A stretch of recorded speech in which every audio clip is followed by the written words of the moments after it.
범잡에서도 여러 사건을 얘기했지만 오늘은 좀 더 다른 유형의 이야기를 한번 해보려고 합니다. 어떤 사건들이 있을까요? 제가 굉장히 끔찍한 사건 중에 하나가 소위 엄여인 사건이라는 게 있습니다. 2000년 5월부터 2005년 2월 사이에 발생한 사건입니다. 근데 엄여인이라고 하는 한 여인이 주변에 지인들이 죽거나 또는 장애를 갖게 된 사건입니다. 아, 주변 사람들이. 네.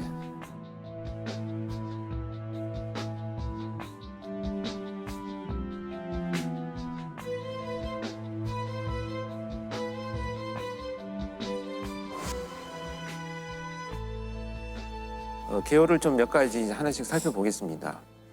첫 번째 사건은 남편을 살해한 사건인데요. 엄여인은 이제 첫 번째 결혼한 남편의 보험을 3군데나 가입을 합니다. 보험을 가입한 이후에 어느 날 남편한테 수면제를 먹여서 잠이 들게 한 이후에 핀 같은 걸로 눈을 찔러서 실명을 하게 만듭니다.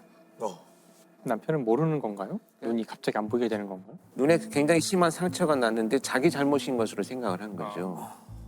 그리고 나서 이제 몇 달 뒤에 다시 이제 그 수면제를 먹여서 잠이 들어 있는 남편한테 얼굴에 끓는 기름을 부어서 화상을 입히게 됩니다.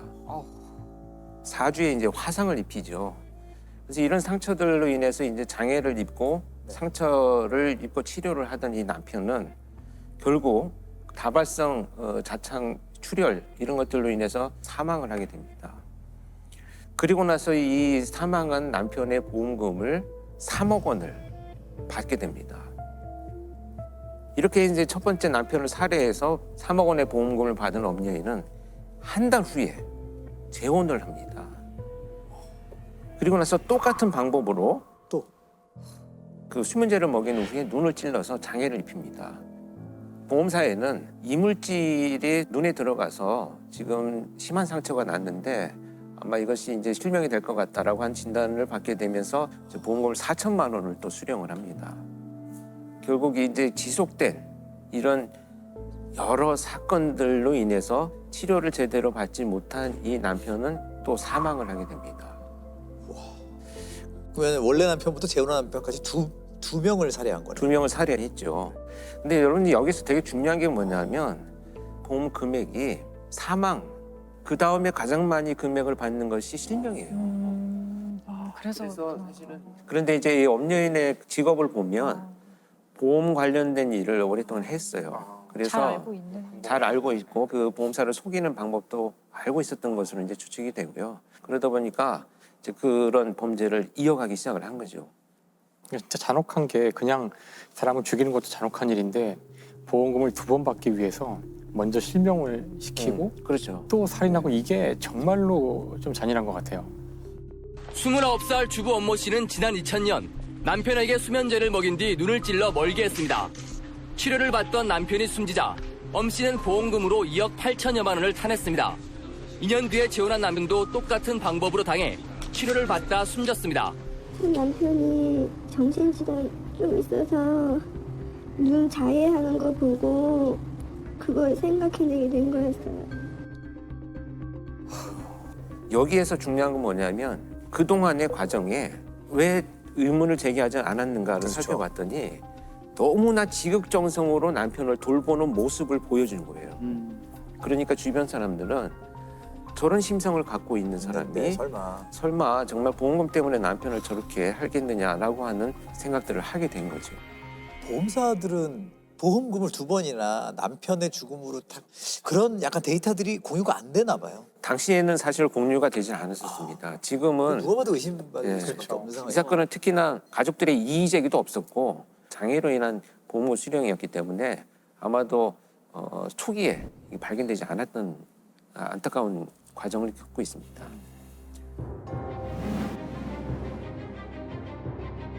이제 이 2 사건을 저지르고 나서 이 엄여인은 본격적으로 범행을 저지르기 시작을 합니다. 이제 시작이었던 거죠. 아이고. 그래서 이 범행의 대상은 결국 이제 자신의 가족들로 향합니다. 정말 끔찍한 것이 수면제를 탄 주스를 만들어 가지고 자기 어머니한테 그걸 먹게 만듭니다. 정신을 잃은 어머니의 눈을 주사바늘로 찔러가지고 또 실명을 시키고 장애를 만들죠. 결국 이제 이 사건으로 어머니가 실명한 보험금 7천만 원을 또 자기가 수령을 하게 됩니다. 그때 사건을 계속 이어갑니다. 지금 사건이 계속 남아 있어요. 어떻게 이럴 수가 있지? 이제 그 친오빠를 대상으로 자행이 됩니다. 수면제를 사용해서 정신을 잃게 만든 다음에 염산을 부어가지고 눈을 실명을 시킵니다. 이때 이제 이 오빠가 치료를 하기 위해서 병원에 입원을 합니다. 결국 친오빠도 살해를 해야 되겠다라고 생각을 해서 입원을 한 병원에 찾아가가지고 링거 호수에 이물질을 넣어서 살해하려고 계획을 했지만 병원에 이제 그 감시 시스템이 잘 돼 있어서 실패를 하게 됩니다. 근데 이 사건은 지금 말씀드린 사건은 이제 범행이 다 끝나고 나서 본인의 자백에 의해서 밝혀진 사건이요. 이게 좀 개요들만 훑어가는데도 너무 이건 분노가 아니고 약간 경악스러운. 여기에서 정말 이제 경악스러운 일이 더 벌어집니다. 이제 5번째 사건이 발생을 하게 되는데요. 그동안의 범행 수법이 유사하게 이루어지다 보니까 이것이 밝혀질 것이 두려워서 수법을 바꾸는 치밀함을 보여주기 시작을 합니다. 오빠와 동생한테 수면제를 먹인 후에 방화를 저질러서 화상을 입힙니다. 그런데 여기에서는 왜 자기가 그 범행의 용의점을 벗어났냐 하면 자기도 그 장소에 있으면서 이제 그 이도가스를 흡입해서 치료를 받거든요. 그러다 보니까 이제 용의선상에서는 벗어나죠. 이렇게 이제 수사망을 벗어나기 시작을 합니다. 그래서 이 사건으로 인해서 결국 총 3억 원의 보험금을 또 자기 앞으로 수령을 합니다. 그래서 온 일가족의 죽음과 장애를 통해서 지금 수억 원의 보험금들을 수령을 하기 시작을 하죠. 20대 후반의 주부가 보험금을 타내려고 첫 남편과 두 번째 남편, 어머니 그리고 오빠의 눈을 차례로 실명시키고 집에 불까지 질렀습니다. 보험 설계사 경력이 있는 엄 씨는 어머니와 오빠 이름으로 보험을 나누어 든 뒤 보험금을 모두 가로챘습니다. 제가 그랬을 거라고는 생각 안 했었을 거예요. 그 돈으로 뭘 했던 거예요? 지금 끔찍하게도 이런 돈을 그냥 유흥에 사용한 것으로 나타나고 있는데요. 이 유흥에 필요한 돈들을 어떻게든지 마련해서 나를 포장하는 것이 훨씬 더 내 삶의 가치가 있다라고 생각하는 왜곡된 관념을 갖게 되는 거죠. 결국 이게 발각이 됐으니까 지금 다 밝혀진 거겠죠. 그렇습니다. 근데 여기에서 밝혀진 것이 아니고 사실 엄여인은 또 다른 사건을 저지릅니다. 더 저질러요. 방화 사건이 저지르고 난 이후에 어머니 명의로 되어 있는 아파트를 팝니다. 그리고 나서 자신의 집에서 가사 도우미로 일하고 있던 분의 집에 가서 지금 불이 나서 내가 지금 환경이 어려운 상황이니 좀 지내게 해달라라고 부탁을 하고 그 집에 들어갑니다.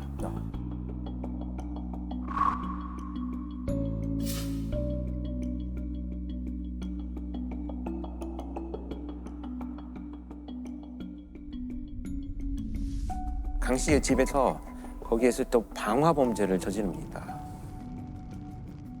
결국 그 화재로 강 씨 남편은 사망을 합니다. 그리고 강 씨는 그 화상을 입어서 이제 병원에 입원을 하게 되고요. 그리고 자기도 이제 현장에 있었다라는 이유로 용의선상에서 벗어났는데 마지막까지 이제 시도를 하기 위해서 심지어 강 씨가 입원해 있는 병원을 불을 지르려고 갑니다. 그래서 시도를 하는데 네. 다행히도 이제 그 방화 미수에 그칩니다. 이때 이제 그 주변 사람들한테 발각이 되어가지고 체포가 되면서 이 수많은 악행들이 드러나게 됩니다. 엄 씨는 잠시 머물렀던 파출부 강모 씨의 집에도 불을 질러 강 씨의 남편을 숨지게 한 혐의도 받고 있습니다. 결국 이로 인해서 최종 무기징역이 선고가 되어가지고 수감 생활을 하고 있습니다.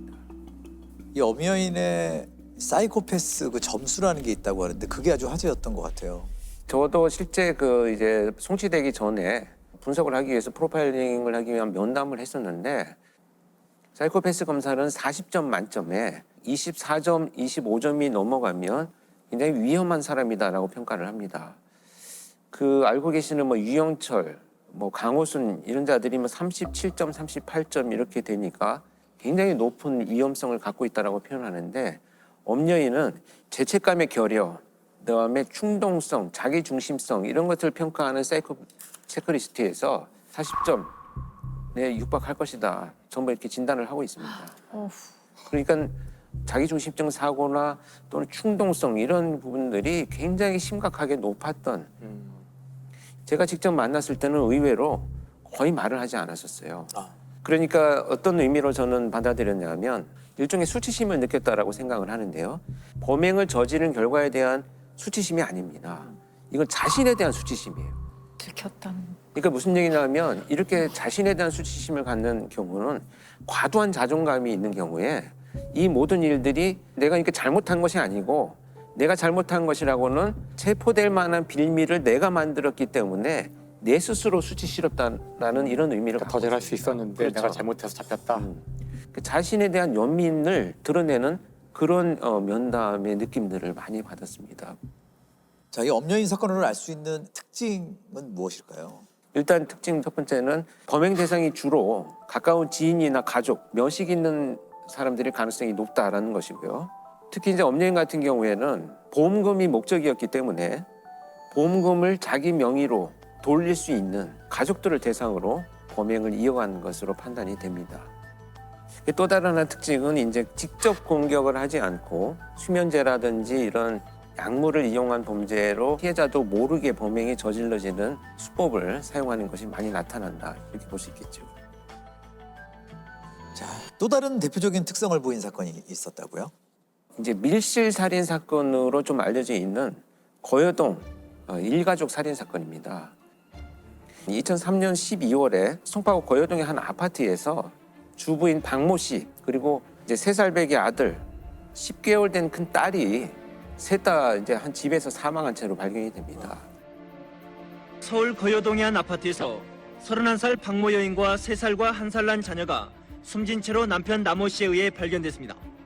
부인 박 씨는 목이 졸려 있었고 두 자녀는 질식한 상태였습니다. 이제 그 방 안의 상황을 보면 작은 방에는 3살 된 아들이 보자기를 둘러쓴 채로 사망을 해 있고요. 또 10개월 된 딸은 얼굴에 비닐봉투가 씌워진 채로 사망을 해 있습니다.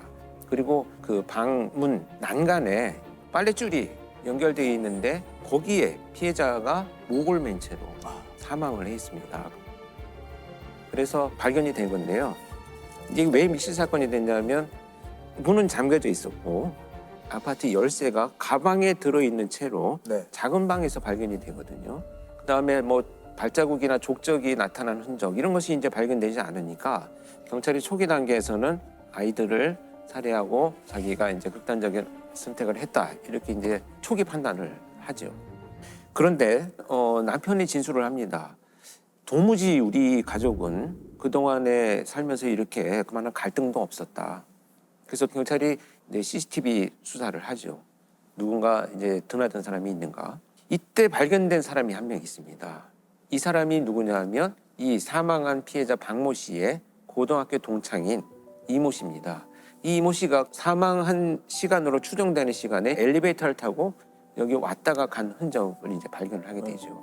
그래서 이제 참고인으로 조사를 하기 시작을 하는데 이 이모 씨가 조사받는 수사관 앞에서 옷소매를 내리면서 자기 손등을 가리는 행위를 합니다. 손을 왜 그렇게 자꾸 가리느냐 이렇게. 라고 봤더니 빨랫줄에 융선이 이렇게 나타나 있었던 거예요. 그리고 그 빨랫줄이 쓸려 있던 이런 선이 발견이 됩니다. 줄로. 그래서 이 경찰관이 이 여성의 집에 이제 압수수색을 가게 됩니다. 네. 근데 이 압수수색을 갔더니 이 여성의 집에서 일기장이 나왔는데요. 이 일기장 안쪽에 종이 한 장이 발견이 됩니다. 이 종이에는 어떻게 살해할 것인가를 계획한 계획서가 발견이 되죠.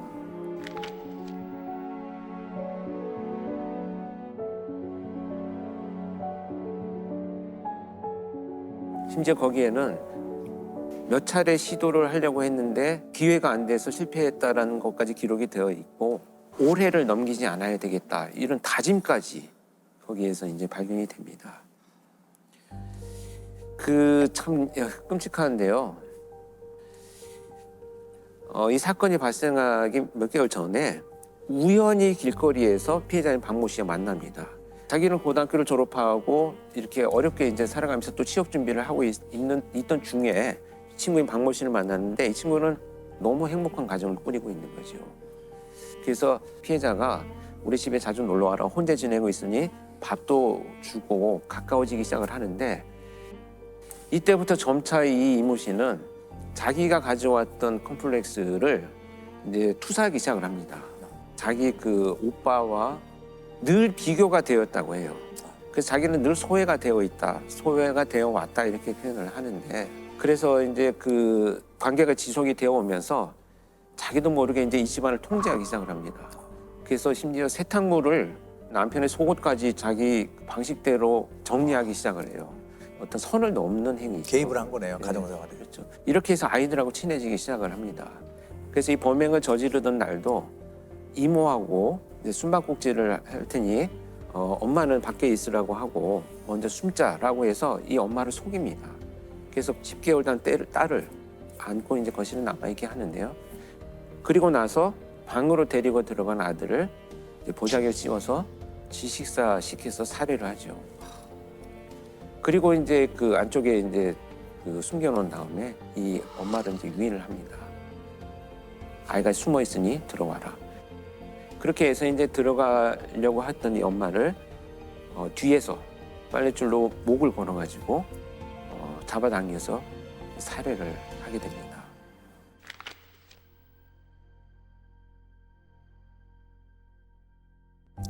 근데 이 어머니가 그렇게 목이 졸렸을 경우에는 대부분 굉장한 그렇죠. 저항을 반항은이 하고 있죠. 네.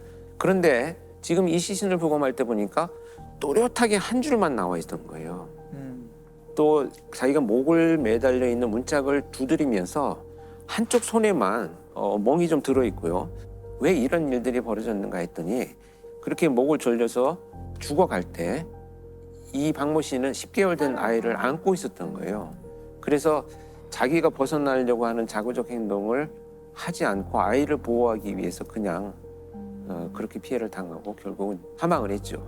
그리고 나서 이 이모 씨는 끔찍하게도 10개월 된 아이를 얼굴에 비닐을 씌워서 이제 살해하죠. 결국 자살을 위장하기 위해서 이 씨가 거기에 열쇠를 넣어서 가방 안에 던져 놓았던 것입니다. 아, 그럼 살해 이유가 뭘까요? 살해 동창과 아이들. 이유는 이제 사실 어떤 것이 밝혀졌냐면 교묘하게 이 가정을 파괴하기 위해서 자기 친구인 남편에게 성적인 접촉을 시도를 합니다. 아, 이 가정을 파괴하는 게 목표였네요. 그렇죠. 가정을 파괴하고 내가 이제 거기에 들어갈 것이다 라고 하는 것이 이 범행의 이제 궁극적인 목표나 동기가 되겠죠. 여고 동창생이 절친한 친구와 어린 자녀들을 한꺼번에 살해한 끔찍한 사건이 일어났습니다. 친구의 행복한 결혼 생활을 질투해서 범행을 했던 것으로 드러났습니다. 이 씨는 친구 박 씨가 늦게까지 결혼을 하지 못한 자신을 무시한다고 생각해 상상조차 하기 힘든 끔찍한 범행을 저지른 것으로 드러났습니다. 겉으로는 제일 잘해주는데 뒤로는 무시해. 애들은 왜 죽였어요, 애들? 걔 옆에 있으니까. 걔 혼자 못 가니까.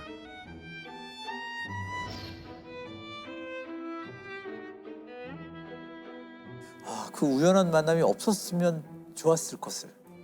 거리에서 만났던 어떤 그렇죠. 사실 그렇게 보면 어떻게 보면 범죄는 그렇게 선의를 베푸는 사람들이 있고 피해를 입는 경우들이 많아서 결국은 더 뭐 안타깝고 우리가 분노하는 부분이기도 하죠.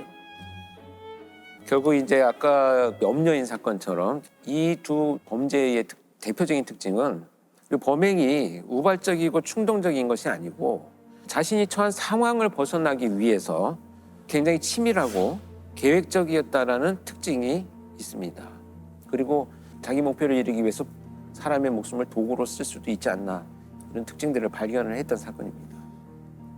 지금도 프로파일러들은 사건이 다 끝나면 맨 마지막 작업으로 항상 이런 그 면담을 몇 시간 동안 해서 그들이 갖고 있는 모든 문제점들을 다 밝혀내고 나서 우리가 예방을 하기 위해서는 지금 무엇을 접근해야 되겠느냐, 지속적으로 연구를 할 수 있는 시스템을 구축하거나 만드는 것도 필요하지 않겠나, 이런 것이 이제 목표가 되어야 되겠죠. 프로파일링 할 때도 과학 분석 못지않게 심리 분석이 되게 중요할 것 같아요. 그렇습니다. 사실 프로파일링은 뭐 범죄 심리학이다 이렇게 정의할 수도 없이 심리학의 다양한 분야들을 응용하고 또 이렇게 이제 학자들이 연구한 부분들을 현장에서 활용하는 이런 분야들이죠. 그래서 이제 프로파일링에서 이런 심리학을 적용했던 대표적인 사건을 하나 간략히 소개를 좀 드려볼까 합니다. 이 사건은 2018년에 전남에 있는 한 시골 마을에서 발생을 했는데 당시 이제 고등학교를 다니던 1학년 여학생이 늦게까지 귀가하지 않으니까 이 어머니가 이제 친구들한테 수소문을 하죠. 그랬더니 친구들이 아버지하고 잘 아는 김 씨라는 사람하고 오늘 만나기로 했다. 그래서 우리 다른 친구들이 약속을 안 했다 이렇게 얘기를 합니다. 그러니까 이 엄마는 김 씨 집을 찾아갑니다. 네. 찾아갔더니 김 씨가 이 엄마를 보는 순간 갑자기 뒷문으로 도망을 가버렸어요.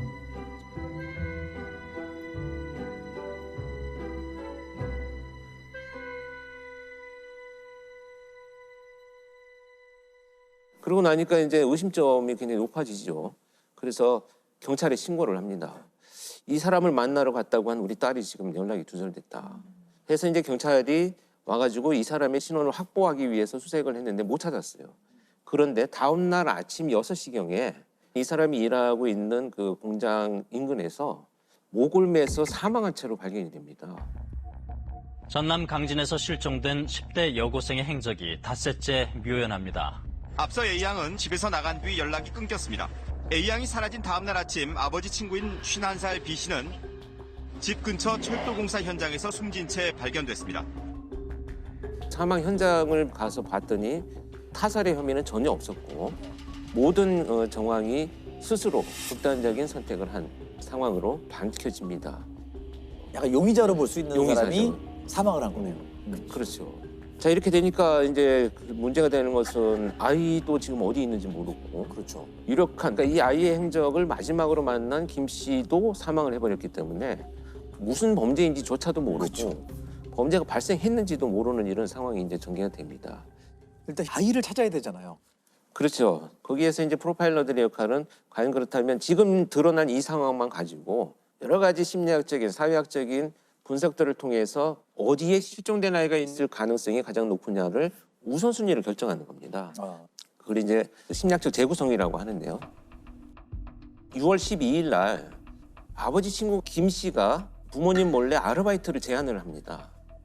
이 아이는 굉장히 성실하게 학교 공부를 열심히 하는 아이였었는데 그래도 뭐 가게에 좀 도움이 되고자 아르바이트를 수락을 하고 나간 것이 문자에서 발견이 됐어요. 김 씨는 A양에게 아르바이트를 소개해준 곳으로 알려졌습니다. 하지만 이 사실을 다른 사람에게는 알리지 말라고 말한 것으로 전해졌습니다. A양은 실종 전날 친구에게 문자를 남겼는데 이 같은 내용이 담겨 있었습니다. 또 자신이 위험하면 신고해달라고도 당부했습니다.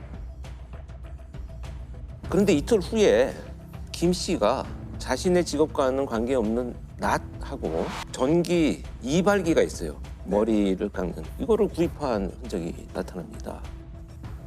그 다음에 이제 약국에서 수면 유도제까지 구입한 그런 흔적이 나타나죠. 명백하게 지금 어떤 일이 예상이 되지 않습니까? 그리고 나서 실종 당일에 사실 직접 둘이 만나는 장면은 찍히지는 않았어요. 그런데 2시 15분경에 김 씨 차량이 마을에서 가까운 곳에 붙어 있는 한 야산, 이 야산으로 막 이동을 하는 흔적들을 이제 포착을 합니다. 김 씨 차량이? 예, 김 씨 차량이. 그런데 그 야산 밑에서 한 2시간 반 정도 차가 머물러 있는 그 정황을 발견을 해요. 그래서 굉장히 의심스러워지죠. 그로부터 한 2시간 정도가 지난 4시 24분에 이양의 휴대폰이 꺼져버립니다. 경찰은 이양의 휴대전화 신호가 끊긴 야산에서 아버지 친구로 언급된 51살 김모 씨의 차량이 머물렀던 사실을 CCTV를 통해 확인했습니다. 분명히 CCTV에 포착이 된 이런 상황인데 관건이 뭐냐 하면 이제 이 아이가 정말 그 시간에 이걸 같이 있었느냐를 확인할 수 있는 방법이 없다는 거예요. 그래서 굉장히 언제 어려운 상황이 지속이 되죠. 그런데 이 이후에 이제 김 씨 행적을 살펴보면 더 의심스러운 것이 5시 한 10분경에 집에 도착을 하는데 자신의 차를 일단 세차를 하기 시작합니다.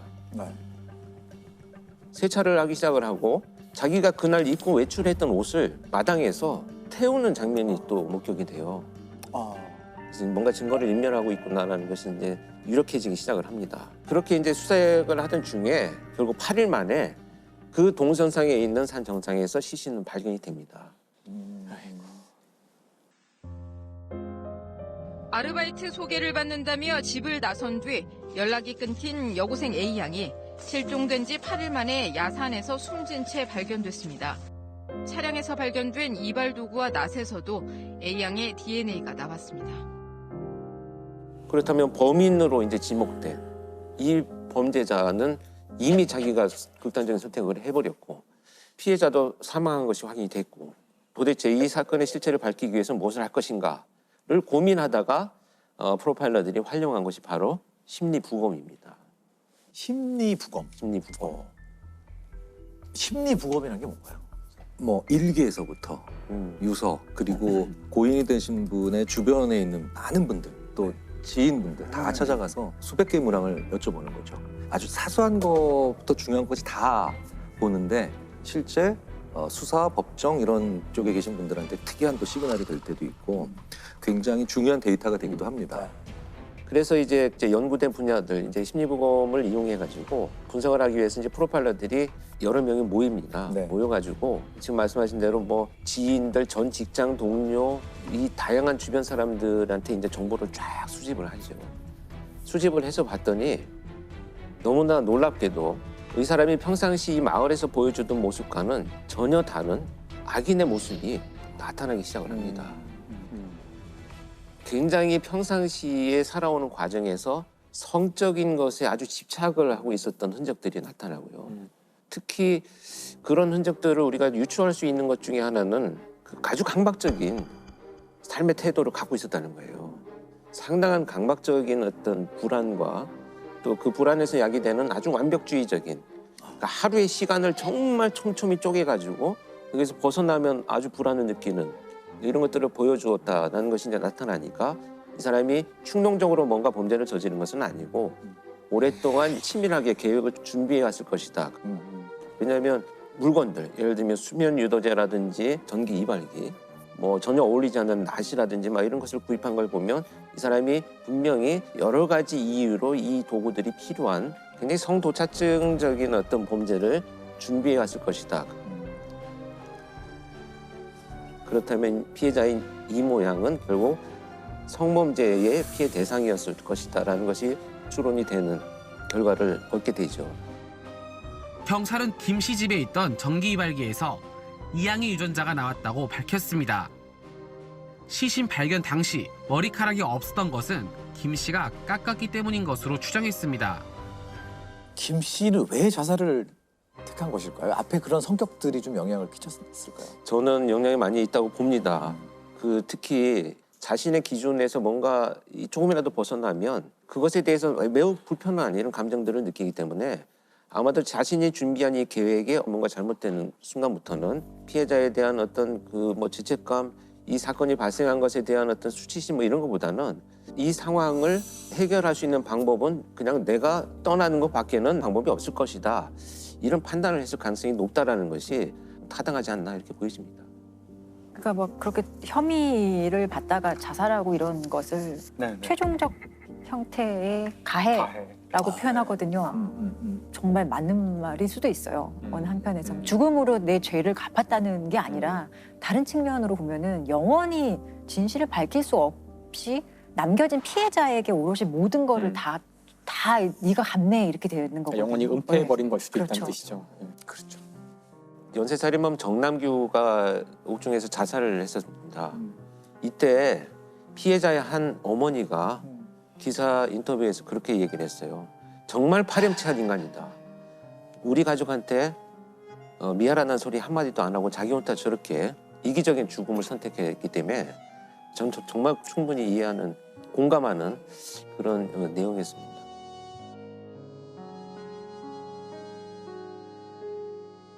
제가 그래서 현장에서 과학 수사가 큰 역할을 했던 사건을 한번 소개를 드릴 텐데 대전 파남동 한 아파트에서 발생한 사건입니다. 특히 이 사건은요. 배심원들이 3일 동안 참여했던 사건이에요. 그래서 제가 그 전문가 증인으로까지 출석을 했던 그런 사건입니다. 고개가 갸우뚱거릴 내용입니다. 제가 한번 그려볼게요. 한 아파트입니다. 이거 위에서 내려다본 건데 작은 아파트. 자, 집주인은 A, 이웃은 B, 신고자는 C로 칭할게요. A의 집이에요. B와 C가 저녁 8시 30분에 들어왔는데 10시 반경에 C가 밖으로 나가게 됩니다. 1시 반에 돌아온 이 C는 피를 흘리고 쓰러져서 2명이 있다 그러면 신고를 합니다. 네. 둘이 싸워서 하나는 죽고 하나는 굴러다니고 있다.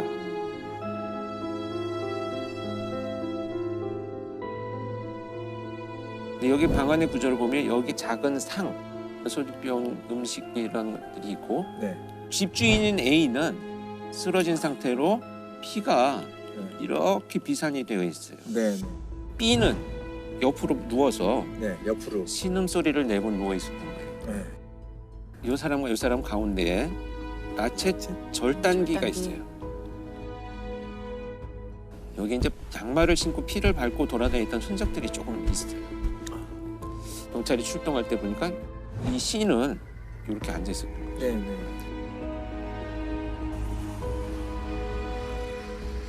1시 반에 다시 왔다고요? 좀 미심쩍이 몇 개 있네요. C가 범인인 거는 아닌. 장강민 선생님이 얘기한 것처럼 의심스러운 거는 지금 C잖아요. 그렇죠. 그러면 가장 먼저 이제 확인을 해봐야 될 것이 CCTV입니다. CCTV 조사를 해봤더니 다른 이동을 한 사람이 없고 C가 네. 처음에 같이 들어갔을 때는 흰 모자를 쓰고 들어갔는데 10시 반에 이 사람이 혼자 나갔거든요. 1시 반에 들어와요. 그런데 모자가 없어요.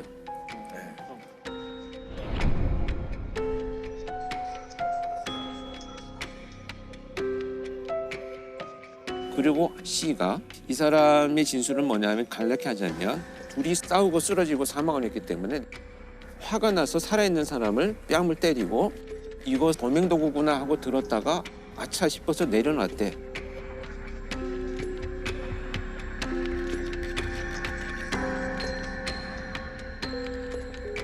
지문도 묻어 있고. 지문이 묻어 있고. 이 사람의 피도 다 묻어 있고. 그러니까 모든 진술이 직접 증거인데 직접 증거로 쓰기 어려운 증거가 돼버렸어요. 근데 이 정도로만 했는데도 자백을 하지 않으면 증명이 하기 힘들다라는 거죠. 왜냐면 이 사람 지금 계획적인지 아주 뭐 비상한 사람인지 전 모르겠지만 다 피해가는 거거든요. 모든 정황이 사실 정말 의심스럽긴 하지만 저 사람의 유죄의 어떤 직접적인 증거는 조금 부재한 상황이라고 보여지거든요. 더군다나 어떤 일이 또 발생을 했냐면 이 사람이 살아 있었어요. 그래서 구조가 됐는데 형사가 데리고 와서 이 사람이 당신을 때린 거냐라고 물어봤더니 잘 모르겠습니다. 잘 모르겠습니다. 그냥 사망을 해버렸어요. 네. 그랬더니 이제 골치 아파지기 미궁으로 빠지네요. 그러네요. 거기서. 자, 그래서 두 번째, 그렇다면 무슨 일이 있었는지를 정말 과학적으로 밝혀보자. 그래서 여기서 동원된 것이 혈흔 형태 분석입니다.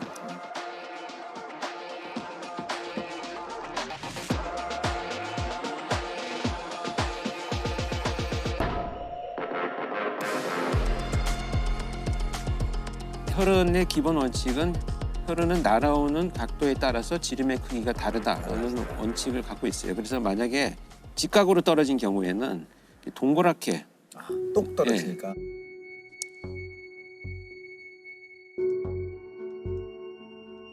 여러 개의 핏방울이 있잖아요. 네.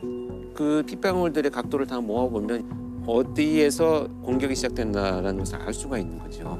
그리고 이렇게 비스듬히 날아온 혈흔들은 꼬리가 생겨요. 이건 진행 방향을 표현합니다. 네. 공격 도구가 예기인지 둔기인지를 구분할 수도 있어요. 왜냐면 예기를 찔렀을 때는 핏방울이 가늘어요. 근데 둔기로 공격했다 그러면 핏방울이 두꺼워.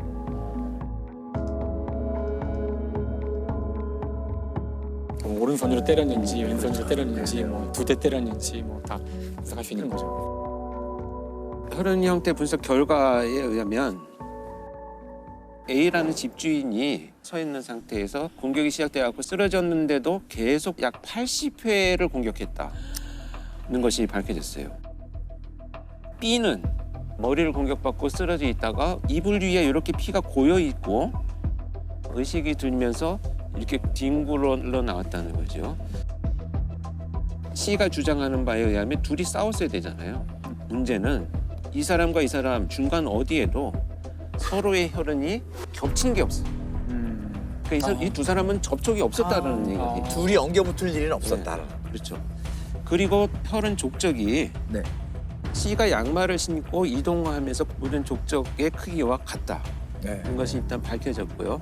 그 피는 사망한 A와 B의 혈흔이 혼합돼 있었기 때문에 발자국의 주인공이야말로 두 사람을 다 공격할 때 흘린 피들을 자기가 밟고 다녔다라는 것을 재구성이 되겠습니다. 끝까지 부인을 했어요. 그래서 수사팀에서 이제 요청이 와가지고 제가 면담을 했어요. 이 용의자를. 근데 객관적으로 증거가 있으면 기소를 하고 그렇지 않으면 빨리 혐의를 풀어달라. 이렇게 자신의 결백에 대해서 과도한 자신감을 보이고 있었고요. 그건 C일 수밖에 없다라는 게 혈흔 분석을 통해서 나왔는데 무슨 배짱으로 이렇게 부인할 수 있을까? 지금 이 사람의 진술은 몇 가지 특징적인 것만 분석을 해보면 신고 당시에 하나는 죽어 있고 하나는 살아서 뒹굴러 다니고 있다라는 표현을 했거든요. 지금 사람이 피 흘리고 쓰러져 있을 현상을 신고하는 것이 가장 적절한 그 표현인데 이미 죽었다는 것을 자기가 단정을 해버렸고 또 하나는 굴러다니고 있다. 이 사람이 죽였을 거라는 것을 암시하는 표현의 신고예요. 두 번째는 이제 정서적인 표현이 너무 생략돼 있어요. 그러니까 예를 들면 진짜 사람이 하나 죽었는데 너무 놀랐어요라고 한 정서 표현이 완전히 배제되고 얘가 범인이야 라는 형식의 결론적인 것들만 신고하고 진술을 했기 때문에 범인으로 몰아가면 나는 좀 빠져나갈 수 있지 않을까라는 생각을 아마 현장에서 했을 것이다. 정말 끝까지 본인의 자백이 없었지만 국민참여 재판을 범위 수석했어요. 국민참여 더 이걸 호소하자. 자신 있었던 거지. 1년 동안 체포도 못하고 니들이 뭘 가지고 하는 거지라는 자신이 있었던 것 같아요. 그래서 재판이 진행되는 과정에서 3일 동안 배심원들이 참여를 하셨잖아요. 저는 이제 3일째 되는 날 제가 이제 증인으로 출석을 했는데 배심원들이 만장일치로 유죄를 선고를 합니다. 그래서 17년의 형을 선고를 받습니다. 정황 증거만으로 유죄를 받았네요. 그 정황 증거들이 사실 직접 증거 정도의 역할을 할 정도로 아주 많이 모아지고 이 정황 증거끼리 연결되고 이제 고리를 형성해서 아주 강한 어떤 증명력을 가졌을 때 이 정도면 어떤 유죄의 심증을 형성할 수 있다 이렇게 저희 표현하는데 정말 이 사건은 곽 수사의 전 분야죠. CCTV, 혈흔, 프로파일링까지 동원돼서 과학적인 단서들을 바탕으로 해서 진실을 밝혔다 이렇게 볼 수 있습니다.